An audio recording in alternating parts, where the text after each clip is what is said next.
ملاقات با امام زمان اجل اللہ تعالی فرجہ الشریف۔ حکایت نمبر 9۔ سال ہجری 1361 شمسی، جو کہ ایران میں علماء اور ایرانی انقلابیوں کے قتل ہونے کا سال منسوب ہوا تھا، کافی حد تک ایران میں ہرج و مرج اور بدامنی و خوف و ہراس موجود تھا۔ میں منافقین کی دھمکیوں اور دفاعی وسیلہ نہ ہونے کی وجہ سے پریشان تھا۔ نیز ایسے محلہ میں سکونت تھی جس میں بد امنی ہی تھی۔ 3 دن متواتر دن رات عجیب قسم کا خوف و ہراس مجھ پر مسلط تھا۔ جتنی بھی اپنے آپ کو تلقین کی، خدا پر توکل کر کے اپنی ذات کو اس وحشت سے نجات دلاؤں، لیکن ممکن نہ ہوا۔ آخرکار تیسرے دن شب جمعہ تھی۔ اس رات کو وحشت میں شدت پیدا ہوئی۔ اس قدر خوف و ہراس ایجاد ہوا کہ اول عمر سے اس رات تک اتنا خوف طاری نہ ہوا تھا۔ نیند آنکھوں سے اڑ چکی تھی، مگر میں کسی طرح بھی نہیں چاہتا تھا کہ میری اس حالت سے کوئی آگاہ ہو۔ میرے اہل خانہ بھی میرے دل کی کیفیت سے بے خبر تھے۔ ٹیلی فون کا رابطہ قطع کیا ہوا تھا، اس لیے کہ کہیں دشمن فون کر کے ڈرائیں نہ دھمکائیں۔ اگر کسی نے تہدید کی تو خوف اور زیادہ ہو جائے گا۔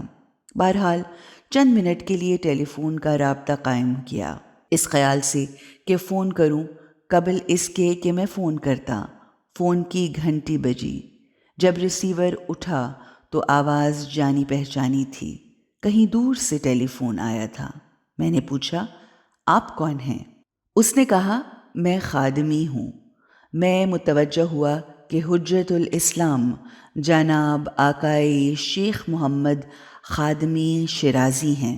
میں نے کہا، قربان جاؤں، آپ نے کہاں سے فون کیا ہے؟ میں نے پوچھا، مسجد جمکران میں فون کی سہولت موجود ہے؟ انہوں نے کہا، جی ہاں، اور ٹیلی فون نمبر مجھے لکھوایا۔ پھر انہوں نے کہا، یہاں پر آج کی رات ایک شخص جو آپ کو جانتا ہے، حضرت بقیت اللہ علیہ السلام کی خدمت میں پہنچا ہے، اور حضرت نے اسے کہا ہے کہ آقا ابتہی مشہد مقدس میں سخت وحشت میں مبتلا ہیں۔ آغا خادمی کو کہو کہ ٹیلی فون کر کے اسے کہو کہ آپ پریشان نہ ہوں، ہم اس کے مددگار ہیں، اس کی حفاظت کرنے والے ہیں، ان سے مصائب و آلام دور کریں گے۔ اور اگر فون کے ذریعے اس کا خوف و ہراس دور نہ ہو تو پھر چاہیے کہ آغا خادمی مشہد مقدس جائیں، وہاں جا کر آغا ابتہی کو خوف و ہراس سے باہر نکالیں۔ جب میں نے معظم سے یہ باتیں سنی تو گریہ کرنے لگا اور اپنے آپ کو مخاطب کر کے کہا، دیکھو، ہم اپنے آقا امام زمان علیہ السلام اجل اللہ تعالی فرجہ سے کس قدر غافل ہیں، مگر انہیں ہماری کس قدر فکر ہے، اور وہ بھی مجھ جیسے انسان کی فکر جو سر سے پاؤں تک گناہ گار ہے۔ سرتبا غافل ہوں، ناشکرا شخص ہوں، مجھ میں اتنی صلاحیت ہی نہیں ہے۔ مختصر یہ ہے کہ اس رات اسی وقت تمام خوف و ہراس برطرف ہو گیا۔ اس معجزہ کے بعد خدا اور امام زمان اجل اللہ تعالی فرجہ الشریف کے علاوہ میری وحشت سے کوئی آگاہ نہ تھا، اور ٹیلی فون میں مطلب بالکل واضح طور پر بیان کیا گیا تھا۔ اب اس کے بعد میں کیوں خوف و ہراس میں مبتلا رہتا؟ جی ہاں، اگر ایمان مضبوط ہوتا تو اس سے پہلے بھی وحشت میں مبتلا نہ ہوتا۔ بہرحال میں نے معظم کی خدمت میں عرض کیا، آپ کے اس ٹیلی فون کال سے میں بالکل پرسکون ہوں، وحشت بالکل ختم ہو گئی ہے، اور اس خوشخبری کے بعد کہ میرے امام، میرے آقا، میرے مولا مجھ پر نظر رکھتے ہیں، میں حاضر ہوں کہ شیر کے منہ میں چلا جاؤں۔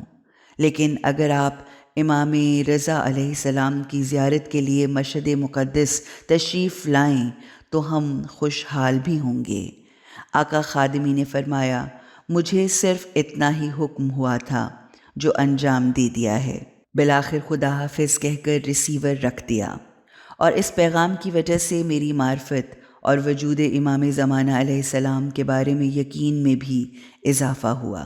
اس ربط کے بارے میں میرے اہل خانہ جنہیں بیداری اور نیند میں کئی دفعہ حضرت بقیت اللہ ارواحنا الفدا کی خدمت میں حاضر ہونے کا شرف حاصل ہوا ہے، بہت زیادہ متوسل اور وجود مقدس کی طرف متوجہ ہوتے ہیں۔ جو خوف و ہراس مجھ پر طاری ہوا تھا، اس واقعہ خادمی کے 2 روز بعد مجھے بیان کیا کہ آج صبح کی نماز کے بعد میں حضرت بقیت اللہ ارواحنا الفدا علیہ السلام کی زیارت پڑھنے میں مشغول تھی۔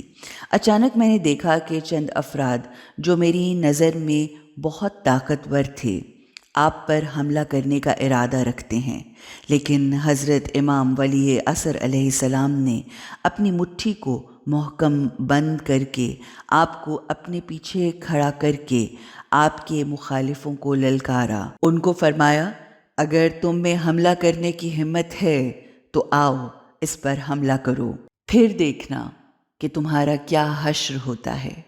منافقین ابتدا میں تو امام کے مقابلہ میں اٹھ کھڑے ہوئے اور اس طاقتور کو منافقین نے اپنے پیچھے کھڑا کیا اور اس کی حمایت میں لڑ رہے تھے کہ اچانک کمزور ہو گئے اور آہستہ آہستہ ختم ہو گئے۔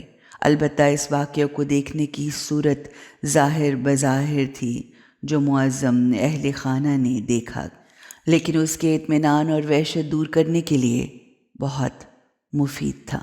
یا اللہ، ہمیں اپنے امام کی موجودگی کے احساس میں رکھ اور کامل یقین عطا فرما، یہ یقین، یہ ایمان کہ ہم کیسی ہی مشکل میں کیوں نہ ہوں، کیسی ہی پریشانی کیوں نہ آ جائے، چاہے بڑے سے بڑا دشمن ہمارے سامنے کیوں نہ ہو، مگر ہم اپنے اللہ اور اس کی حجت پر یقین اور ایمان رکھتے ہوئے، ان سے توسل کرتے ہوئے، ان کے ساتھ اپنے آپ کو جوڑے رکھیں اور ہر قسم کی مشکل، پریشانی اور آلام سے دور رہیں۔ آمین یا رب العالمین۔ اللهم أجل وليك الفلاح